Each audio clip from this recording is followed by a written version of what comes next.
Assalamualaikum warahmatullahi wabarakatuh. Salam sejahtera untuk kita semua. Pada kesempatan kali ini, kita akan membahas sebuah topik yang sangat penting bagi tenaga honorer, khususnya kategori R2 dan R3, yaitu mengenai kewajiban instansi dan pemerintah daerah dalam mengangkat mereka menjadi P3K paruh waktu. Kita akan mengulas dasar hukumnya, prosedur pelaksanaannya, serta dampaknya bagi rekan-rekan honorer di seluruh Indonesia.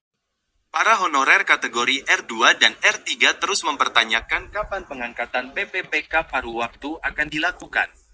Perlu diketahui, R2 ialah honorer K2 masuk database BKN yang ikut seleksi PPPK 2024, tetapi tidak mendapatkan formasi. Adapun R3 ialah non-ASN atau honorer yang sudah masuk database BKN, tetapi tidak kebagian formasi alias tidak lulus seleksi PPPK 2024. Mekanisme pengangkatan honorer menjadi PPPK paruh waktu diatur dalam Kepmenpark nomor 16 tahun 2025, yang menyatakan bahwa pengadaan PPPK paruh waktu dilakukan berdasarkan hasil seleksi ASN 2024. Pada diktum kelima Kepmenpark tertanggal 13 Januari tahun 2025 itu dinyatakan bahwa pengadaan PPPK paruh waktu dilaksanakan bagi honorer database BKN dengan ketentuan sebagai berikut. 1. Telah mengikuti seleksi CPNS tahun anggaran 2024 namun tidak lulus, atau 2. Telah mengikuti seluruh tahapan seleksi PPPK tahun anggaran 2024 namun tidak dapat mengisi lowongan kebutuhan. Kepmenpark 16/2025 juga mengatur mekanisme pengangkatan honorer database BKN menjadi PPPK paruh waktu, yakni di diktum ke-7, dengan ketentuan sebagai berikut. A. Pejabat Pembina Kepegawaian PPK, mengusulkan rincian kebutuhan PPPK paruh waktu kepada Menpar berdasarkan ketentuan sebagaimana dimaksud dalam diktum kelima. B. Rincian kebutuhan PPPK paruh waktu bagi non-ASN sebagaimana dimaksud dalam diktum kelima wajib diusulkan seluruhnya oleh PPK. C. Menpanrap menetapkan rincian kebutuhan PPPK paruh waktu pada setiap instansi pemerintah. D. Rincian kebutuhan PPPK paruh waktu terdiri atas kebutuhan jumlah, jenis jabatan, kualifikasi pendidikan, dan unit penempatan. E. PPK mengusulkan nomor induk PPPK, nomor identitas pegawai ASN kepada Kepala BKN paling lama 7 hari kerja setelah mendapatkan penetapan rincian kebutuhan PPPK paruh waktu dari Menpanrap. F. Kepala BKN menetapkan nomor induk PPPK, nomor identitas pegawai ASN. G. Penerbitan nomor induk PPPK, nomor identitas pegawai ASN sebagaimana dimaksud pada huruf F diterima oleh PPL paling lama 7 hari kerja sejak waktu penyampaian, dan H. PPK menetapkan pengangkatan PPPK paruh waktu sesuai dengan ketentuan peraturan perundang-undangan. Kepmenpark 16 tahun 2025 juga mengatur mengenai masa perjanjian kerja PPPK paruh waktu. Pada diktum ke-13 dinyatakan bahwa masa perjanjian kerja PPPK paruh waktu ditetapkan setiap 1 tahun yang dituangkan dalam perjanjian kerja sampai dengan diangkat menjadi PPPK. Mengenai jangka waktu bekerja dan jam kerja PPPK paruh waktu ditetapkan oleh PPK, disesuaikan dengan ketersediaan anggaran dan karakteristik pekerjaan.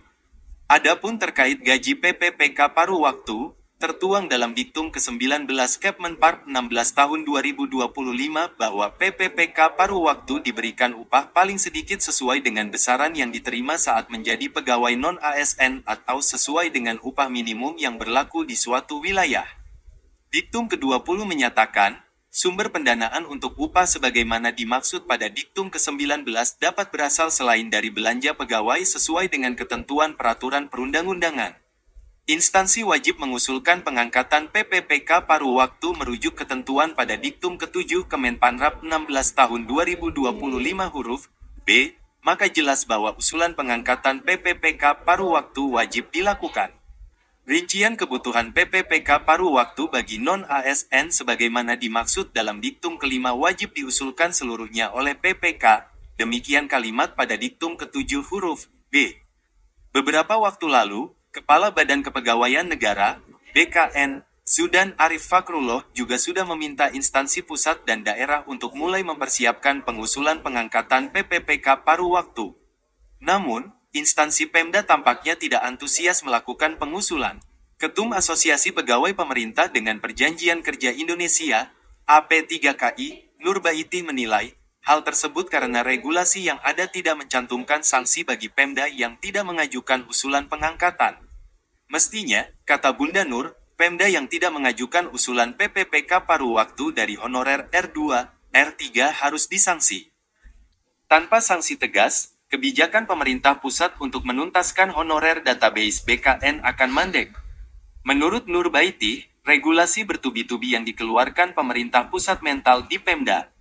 Penyebabnya karena tidak ada sanksi tegas.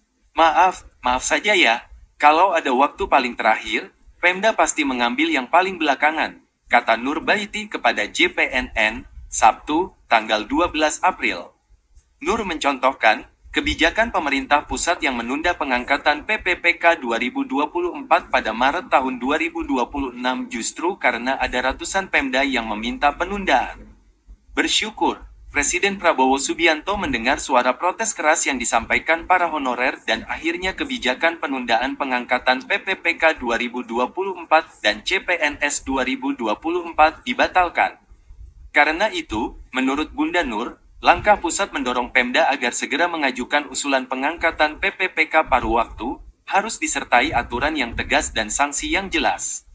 Aturannya berupa surat edaran Menpan RB dan Kepala BKN ke daerah-daerah agar segera memproses honorer R2, R3 untuk segera mengisi daftar riwayat hidup, DRH, juga seperti PPPK tahap 1, terang Bunda Nur, yang juga Dewan Pembina Forum Honorer K2 Tenaga Teknis dan Administrasi Indonesia.